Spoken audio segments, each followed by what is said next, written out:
10 years ago, I co-authored this book on the Millennium Development Goals, and I also had the privilege of leading a project on the MDGs at St Paul's Cathedral in London, which incidentally employs well over 200 people. And one of the things we did was wrap one of those Make Poverty History banners around the famous dome of St Paul's. I couldn't get on the internet to show you the picture, but if you know St Paul's Cathedral, one of the great landmarks in the world, had this wonderful banner, Make Poverty History, around it. At the time of this energy for the MDGs, one of the main drivers for development was, of course, civil society, of which religious organisations were regarded as major players. And it was for this reason, and to my absolute delight, that the UK government's Department for International Development, DFID, was willing to support our work, as indeed was the United Nations. And both the UK Chancellor of the Exchequer, then Gordon Brown, and the then Secretary-General of the United Nations, Kofi Annan, they both came to St Paul's to address thousands of people on the MDGs. Now, if I was to do the same sort of work today on the Sustainable Development Goals, the SDGs, as I did for the MDGs, I think I'd be putting my energy into working in another area. I'd put it into business. This is because the SDGs have been framed in a way that recognises the potential for private enterprise to alleviate poverty. And more fundamentally, I think we need business to work for and not against the world's poor. This shift in the SDGs, I think, represents two things. First of all, the disproportionate contribution of business activity in China and India towards the MDGs. And secondly, the recognition that multinational companies wield enormous power and influence in the world today that transcends national boundaries and can the control of any single government. So if companies aren't on board, we've got a problem. And if we scan through the SDGs, we'll see that there's plenty of scope for business involvement. Just to give you some examples. Goal 8 includes full employment for all and the protection of labour rights and tackling the issue of NEETs, people not in education, employment or training. Goal 8 also calls for decoupling of economic growth from environmental degradation, which clearly poses lots of challenges for business. Goal 9 calls for sustainable industrialisation, raising the share of GDP generated by industry in the least developed countries. In other words, in least developed countries, promoting industrial enterprise. Goal 12 includes halving per capita food waste, which clearly has implications for food producers and distributors, as does Goal 2, which calls for the doubling of productivity of small-scale food producers. Goal 7 calls for fossil fuel subsidies to be phased out and for the balance of energy supply to shift to renewables.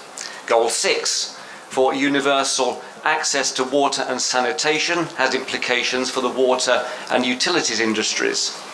The fishing industry is affected by Goal 14 concerning marine conservation. And right throughout the goals, there's an emphasis on removing subsidies, such as fuel subsidies and fisheries, and liberating trade through the involvement of the World Trade Organization. I could say more, but that gives you a flavour of how important engaging with business is if we're going to achieve the SDGs.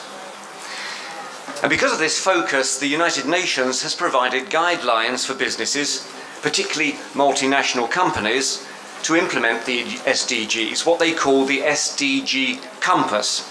It's a very logical 5-step approach. So step 1 is for businesses to get themselves just familiar with the SDGs, what they are, what they involve. Step 2 then is to define within a business what their priorities are by analysing how far they've already gone to work towards the SDGs and where their activity works against the SDGs. And then they have to assess that level of alignment. And then step 4, that's step 3, then step 4 is to integrate sustainability into their core businesses and governance practices. And then step 5 is to make sure that this is reported on so that they become accountable to their stakeholders in terms of delivery. Now this all makes huge sense, but there are 3 enormous hurdles to overcome. First and foremost, of course, the SDGs aren't legally binding. They're voluntary, they're aspirational. And implementing them may well incur large costs to businesses, affecting them at the bottom line, affecting profits. So actually getting buy-in to the SDGs is a challenge to business. The second hurdle, I think, is what we might call tokenism. One of the problems that we've already seen that's associated with corporate social responsibility and trying to get businesses to implement ethical codes of practice is to ensure that they actually have bite, that they are not simply ethical window dressing. And I think to do that really does mean that you have to align your management objectives with your ethical objectives. If you don't, management objectives will always take precedence. And I think the third big hurdle to overcome is short-termism. We can't rely on development requires a long-term commitment. It requires future vision, whereas business is often driven by short-term objectives. So we've got to have a mindset change here. Now, history suggests that if businesses are to contribute significantly to the SDGs, then several things need to happen. First of all, there needs to be incentives and opportunities for business within developing areas. That's the carrot approach to it all. But there also needs to be a stick approach, because in terms of international agreements between governments to regulate business activity so that it does become truly aligned with the goals. Ending fossil fuel subsidies is an obvious example of this, because we simply can't rely on the market forces alone to reduce poverty. Strategic market interventions are also required to point businesses in the right direction, to give them parameters to work within. But there's a third dimension as well, which is where I believe religions have a particular role. In his encyclical Laudato Si, published earlier this year, Pope Francis said this: "Business is a noble vocation, directed to producing wealth and improving our world. It can be a fruitful source of prosperity, especially if it sees the creation of jobs as an essential part of its service to the common good." But of course, if one reads the whole of Pope Francis's encyclical, it's quite clear that this description is the ideal and not the reality. Because in practice, many businesses are far from noble in their vocation. When while producing wealth might be an objective, improving our world is not necessarily so. Neither is the prosperity that it generates necessarily fruitful. And Pope Francis is especially critical of multinational companies on their effect on the environment, and as a consequence on the effect of some of the world's poorest people. So there's a role, as there's always been, for people of faith and goodwill to do what they can to promote business for the common good. So what can we do?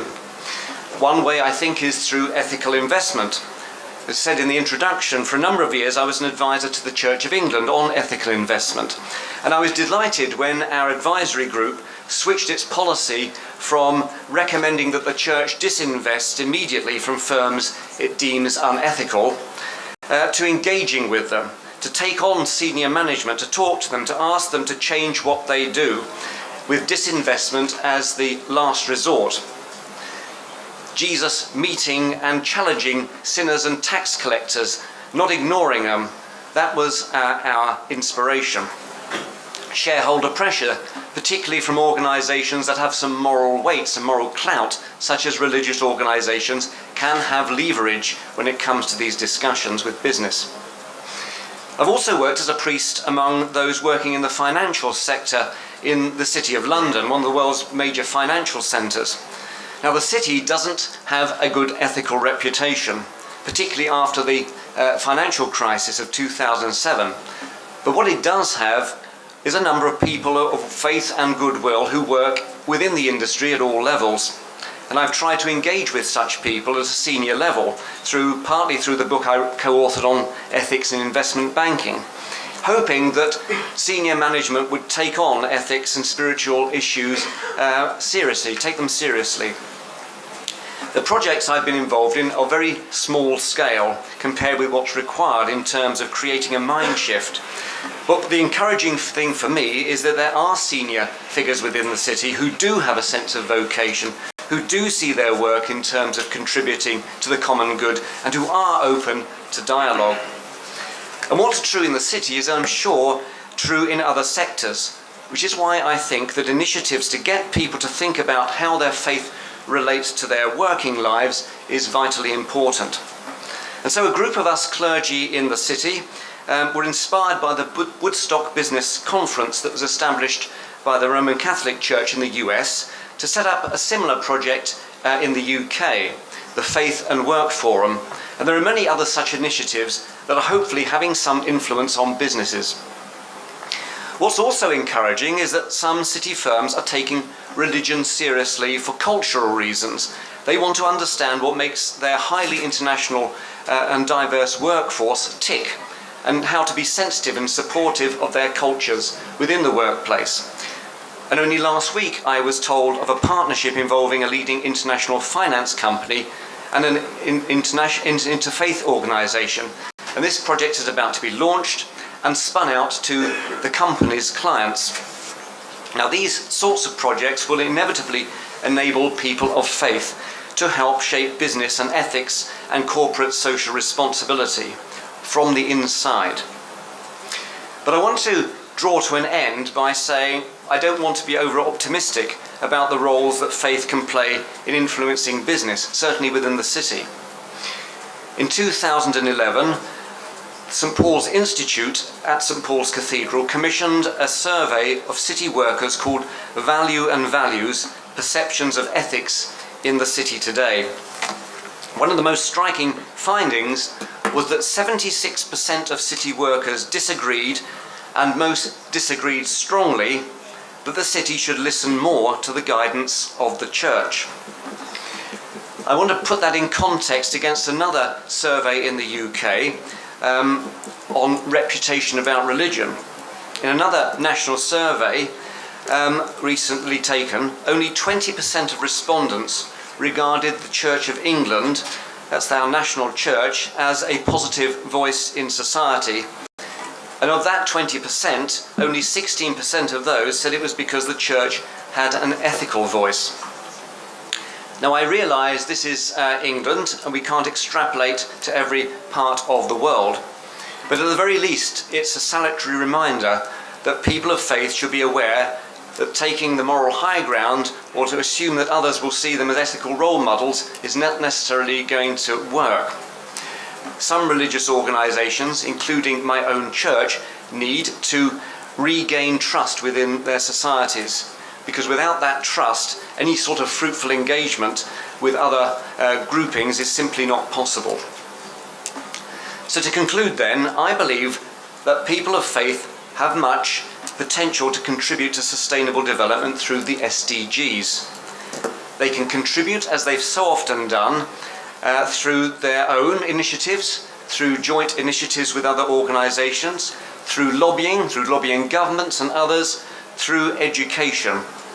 But there's also, I think, the opportunity to engage directly with business and to address fundamental questions about what is business for, and to try to shift mindsets away from the sake of doing business for the sake of business or for the sake of making money, to business for the sake of human flourishing and for the common good.